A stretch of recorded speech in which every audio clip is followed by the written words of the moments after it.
There's a recent show on Amazon Prime called Fallout, which tells the story about the aftermath of a nuclear war.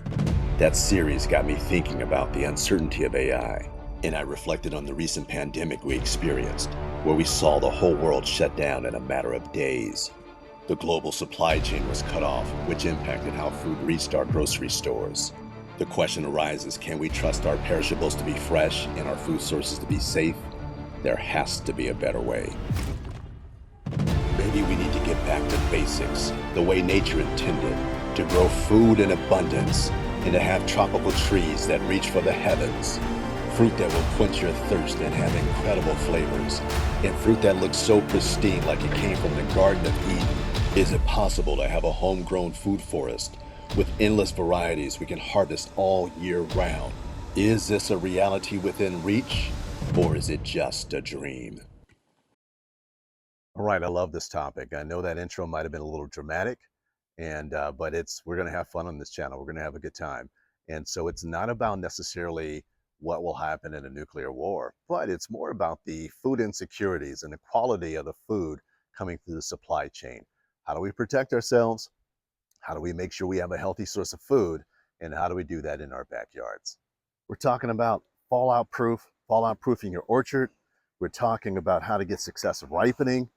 We're talking about, whoa, where are you going? So today we're going to cover how to fallout proof your orchard. Let's jump into it. The goal of successive ripening is to have fruit that ripens throughout the year. When I started my orchard, I quickly realized I had a lot of gaps where I didn't have any fruit to enjoy. So today I'm going to share with you some of my secrets on how to achieve a long harvest year, how to select trees for that goal in mind, how to space your trees to get the maximum yard optimization, ways to do that in a colder climate, and my personal orchard successive ripening tracker. Okay, let's take a look at how I try to get year-round harvest in my orchard. Step one, if you don't have a lot of space in your yard, or even if you do, get a fruit tree that provides multiple harvest seasons. Here's my passion fruit tree. This tree will produce 3 to 4, 5 times a year sometimes, where it produces flowers, puts on fruit, harvests the fruit, and then goes through the cycle again. So the passion fruit is a great tree to accomplish this goal, and it also serves as a very nice privacy screen, which is wonderful. Here's an example of some fruit I harvested last year out of my orchard. And another beautiful thing about passion fruit is that it stores very well. You can keep this in the fridge for up to a month or two. Let's talk about bananas. If you have a climate that stays above freezing year round, you can probably grow bananas. And these pods will produce multiple stalks that will have bunches of fruit that you can get several harvests within a year. Here's my example. I got 3, 4, 5 bunches of bananas in a single year. And here I am using a machete to cut down a bunch of bananas. And one quick tip, always swing going outwards away from your body. That way you won't injure yourself. That was me harvesting a couple of racks. I was very excited about that. And hang them in a cool place upside down, like in a garage, and they will mature at different times. Mine did over about 45 days. The Jamaican cherry tree, aka strawberry tree, aka the cotton candy tree. This tree produces little small fruits, but it can really grow out. It grows to be about 20 feet tall, and it will, in most climates, again, if you stay above freezing, it will grow and produce multiple harvests within a year. This is the one in my orchard. It made it through the winter, and we're looking forward to have a very productive year coming up in 2024. Blackberry vines may seem like an odd choice, but they have done very well for me. I have a Primark Freedom and I have a Triple Crown, both produced within the first year, and both have produced multiple harvests within a year for me. Avocados. Many people love this fruit, and depending upon the variety and the conditions, the fruit will last on this tree anywhere from several weeks to several months. As a matter of fact, I will share with you a little bit later on how I have 2 avocado trees. I have a Fuerte and I have a Lamb Haas. And between those 2 trees, when they eventually get to maturity, I am going to have close to year-round avocados with just 2 different varieties of avocados. So stick around to see how I'm planning this out. All right, up next is citrus, another fan favorite and another tree that will have fruit that hangs on for quite a long time. I typically get my tangelos and my grapefruits that will start ripening around January and go until deep into April. My recommendation, if you're only going to get a couple of citrus, to get an early season variety and then get a late variety like a Valencia or a Gold Nugget. I really like the Gold Nugget, by the way. And then also, if you're in the right climate, Eureka lemons and their variations, they will stick around most of the year. They will continue to flower continuously, put on fruit, and will hold fruit for 10, 11, sometimes 12 months in a year.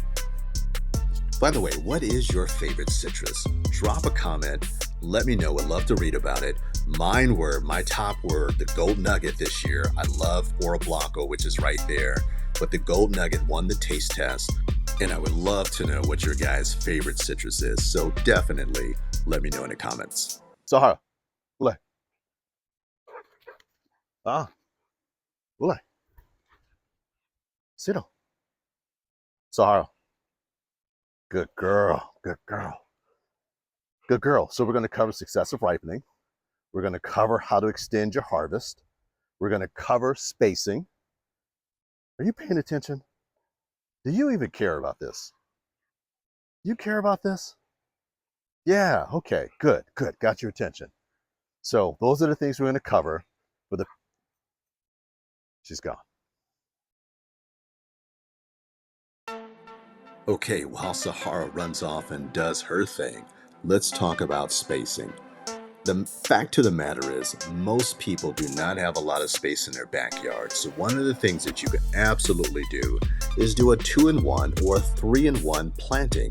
That is when you get similar varieties, so different varieties of cherries, of apples, whatever it is, and you put them in the same hole. You space it out maybe a foot, 2 feet apart, and it's a wonderful way to maximize your space. Don't listen to the textbooks that tell you need to plant trees 20 feet apart. That's a fallacy. We're applying situational wisdom in our backyards where we can plant our trees 10 feet apart, 6 feet apart, or closer. What's really important is that they get an ample amount of sun. Here is my citrus zone where I've got about 8 trees and they're all doing really well. For the most part, most of them are producing really well. So it's a perfect example of how you can get a lot of trees in a small amount of space. If you're not a subscriber, we'd love for you to take a moment to like and subscribe. We'd love to have you along for the journey. Okay, here's where I share some insights on how I actually go about and plan it out. So this is my tracker. This is where I lay out the fruit trees that I want and when they are supposed to harvest. Keep in mind, when things actually harvest are not always what they say on the tags, but I lay it out based upon how I want to spread out my harvest throughout the year. So I have year-round fruit, I have multiple harvest fruit, and fruit that will harvest over a month or 2.